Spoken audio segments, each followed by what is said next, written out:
What happens when one of Hollywood's most respected actors goes head-to-head with a talk show host who refuses to show respect? In just 30 seconds, a single dismissive comment would turn a routine interview into one of the most explosive moments in television history. The studio lights were blazing hot that evening. Denzel Washington walked onto the set with his usual calm confidence. He'd been on countless talk shows before. He knew the game. Smile, answer the questions, promote the project, shake hands, and leave. Simple. But tonight would be anything but simple. Piers Morgan sat behind his desk with that familiar smirk on his face. The one that said he knew something you didn't. The one that made guests slightly uncomfortable before they even sat down. Denzel settled into the guest chair, adjusting his jacket as the audience applauded. "Welcome, welcome," Piers said, his voice dripping with false warmth. "So good of you to grace us with your presence." Denzel smiled, politely. "Thanks for having me. Let's get right into it, shall we?" Piers leaned forward, fingers steepled together. "Your new film. Another one of those inspirational pieces, I see. Don't you ever get tired of playing the hero?" The audience shifted uncomfortably. That wasn't a normal opening question. Denzel's smile remained, but his eyes changed. Sharper now, more focused.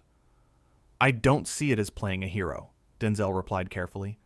"I see it as telling stories that matter. Stories about real people facing real challenges." Piers waved his hand dismissively. Yes, very noble. But come on, Denzel. Let's be honest. You've made a career out of the same character, haven't you? The strong, silent type, the righteous man. It's a bit one note, don't you think? Denzel took a slow breath. "I think you're simplifying decades of work into a soundbite." "Am I, though?" Piers shot back, that smirk growing wider. "I mean, look at your filmography. Training Day, you played a cop. The Equalizer, you played a vigilante. Flight, you played a pilot with a problem. It's all very formulaic." Formulaic? Denzel's voice remained steady, but something was building beneath the surface. "I won an Oscar for Training Day. That character was complex, flawed, dangerous. That's the opposite of formulaic." Piers laughed, not a genuine laugh, the kind of laugh designed to belittle. "An Oscar, yes. How many years ago was that? 20? What have you done lately that's truly challenged you as an actor?" The audience was dead silent now. This wasn't banter. This was an attack. Denzel leaned back in his chair. "I've challenged myself in ways you couldn't possibly understand. I've directed films. I've mentored young actors. I've used my platform to create opportunities for people who look like me in an industry that historically shut them out. But I suppose that doesn't count as a challenge in your book?" "Oh, here we go," Piers said, rolling his eyes. "The race card. I wondered when you'd play it." The room went cold. Even the cameras seemed to freeze. Denzel's expression didn't change, but his voice dropped an octave. "Excuse me?" "You heard me," Piers continued, clearly enjoying himself now. "Every time someone criticizes your work, it becomes about race. Maybe, just maybe, the criticism is legitimate. Maybe your recent films haven't been that good. Did you ever consider that?" "What I consider," Denzel said slowly, each word deliberate, "is that you invited me here under the pretense of a professional interview. Instead, you're trying to provoke me. Why is that?" Piers leaned back, arms crossed. "I'm trying to have an honest conversation. Something your handlers and publicists probably don't allow very often. I'm sure everyone tells you how wonderful you are. I'm just offering a different perspective." "A different perspective," Denzel repeated. "Is that what you call disrespect?"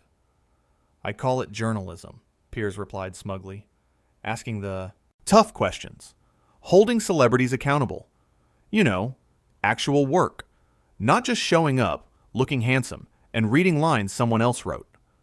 Denzel sat forward now, his composure still intact, but his patience clearly wearing thin. "You think acting is just showing up and reading lines?" "Isn't it?" Piers challenged.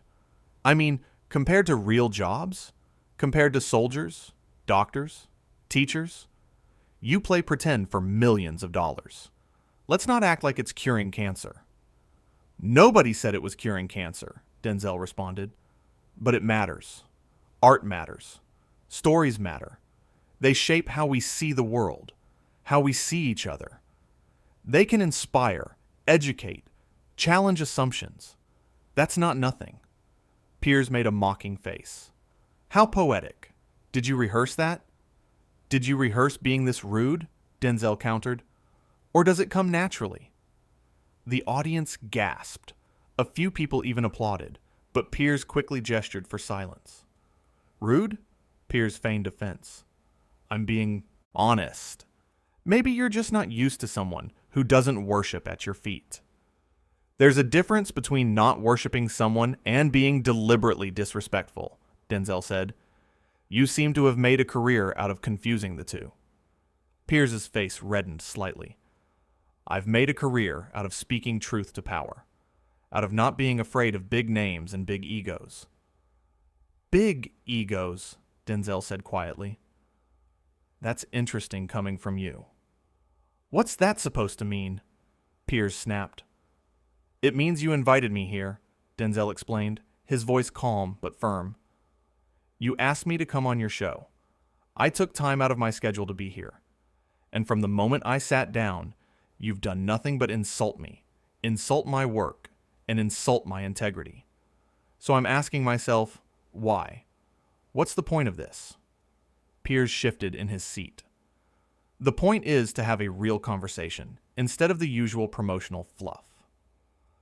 This isn't a conversation, Denzel said. A conversation requires two people listening to each other. You're not listening.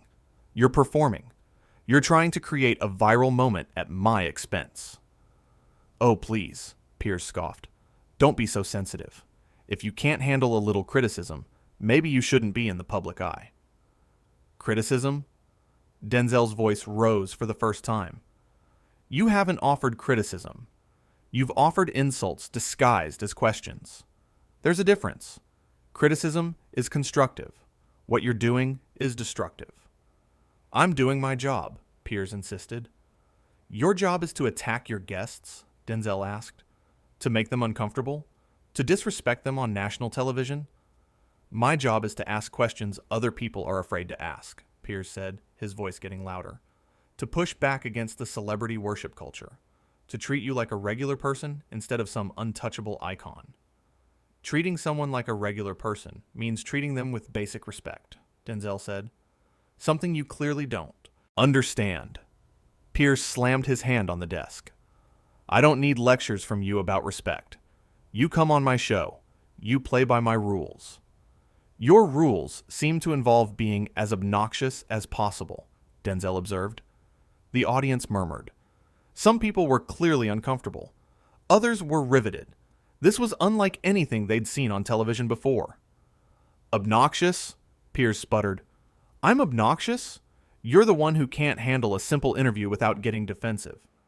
There's nothing simple about this interview, Denzel said. You've been hostile from the start.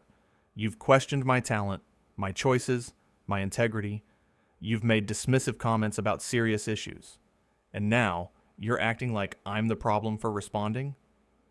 You are being overly sensitive, Piers insisted. Everything I've said is fair game. You're a public figure. You chose this life. I chose to be an actor, Denzel corrected. I didn't choose to be disrespected by someone who seems to think rudeness equals bravery.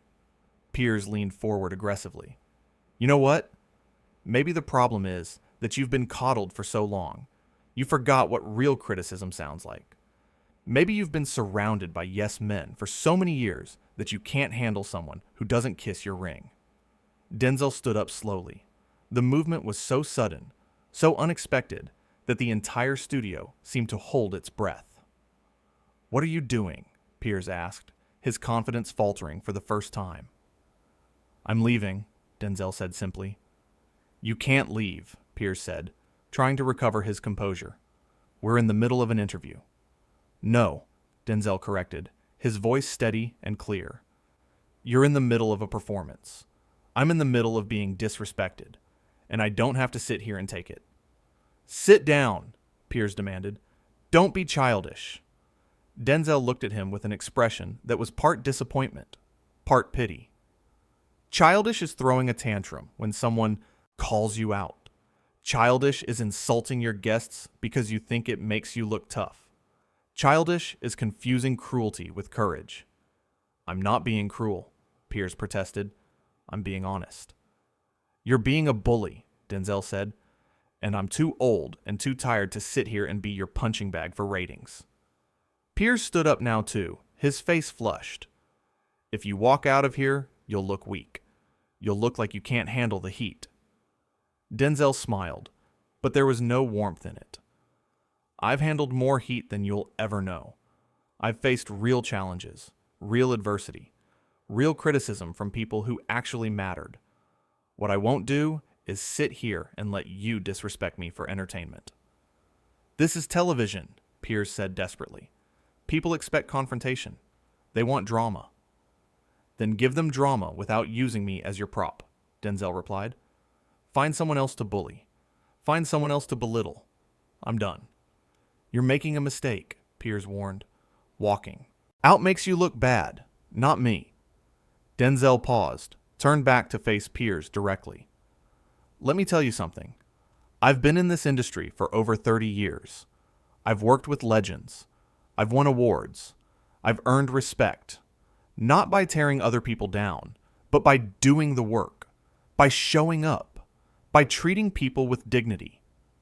You sit behind a desk and throw stones at people braver than you'll ever be. People who actually create things instead of just criticizing them.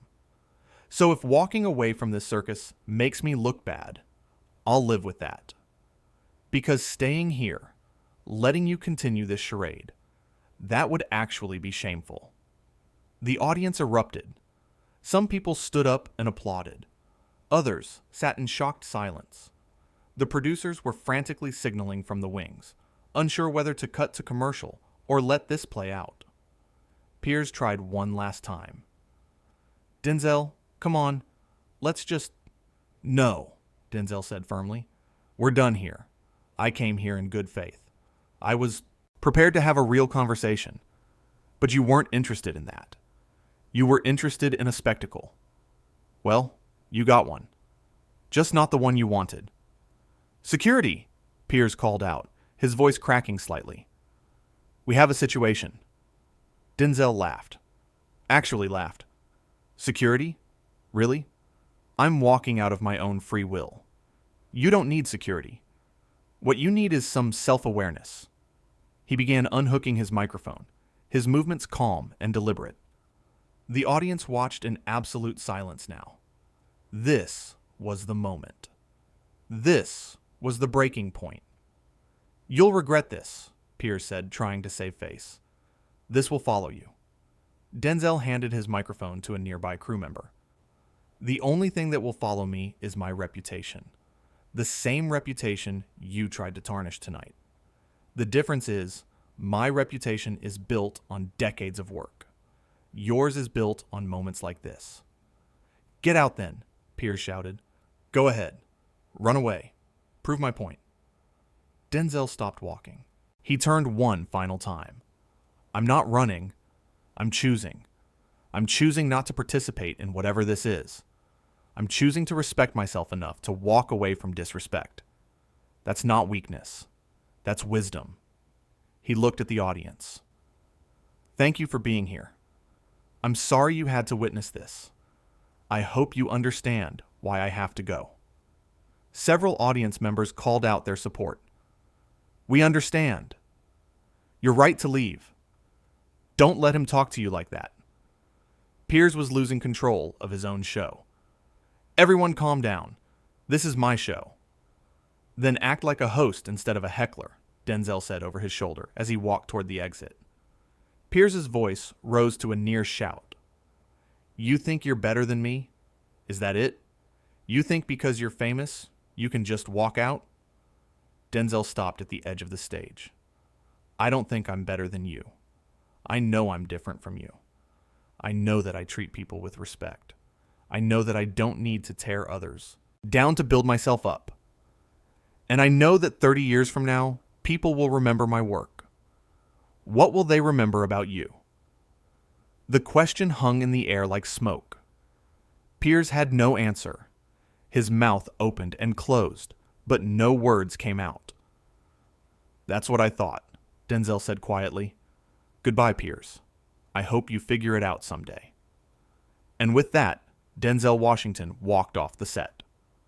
The audience watched him go, many of them still applauding. The cameras didn't know where to point. The producers were in chaos, and Piers Morgan sat behind his desk, his face a mixture of rage and humiliation. Well, Piers finally said, trying to regain control, I guess we've seen the real Denzel Washington tonight.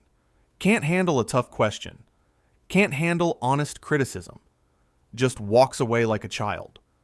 But the audience wasn't buying it. Several people booed. Others simply got up and started leaving themselves. The energy in the room had completely shifted. Piers tried to continue. Let's go to commercial. When we come back, we'll discuss what just happened with our panel. But backstage, Denzel was already in his dressing room, gathering his things. A production assistant knocked on the door. Mr. Washington, the producers would like to speak with you. Tell them I'll be in touch with my representatives, Denzel said calmly. Right now, I'm leaving. They're worried about the footage, the assistant said nervously. They want to know if you'll sign a release. Denzel looked at her. Really looked at her. She was young, probably just starting out in the industry, scared of losing her job, caught in the middle of something that wasn't her fault. What's your name? He asked gently. Sarah, she replied. Sarah, tell your bosses that they can air whatever they want.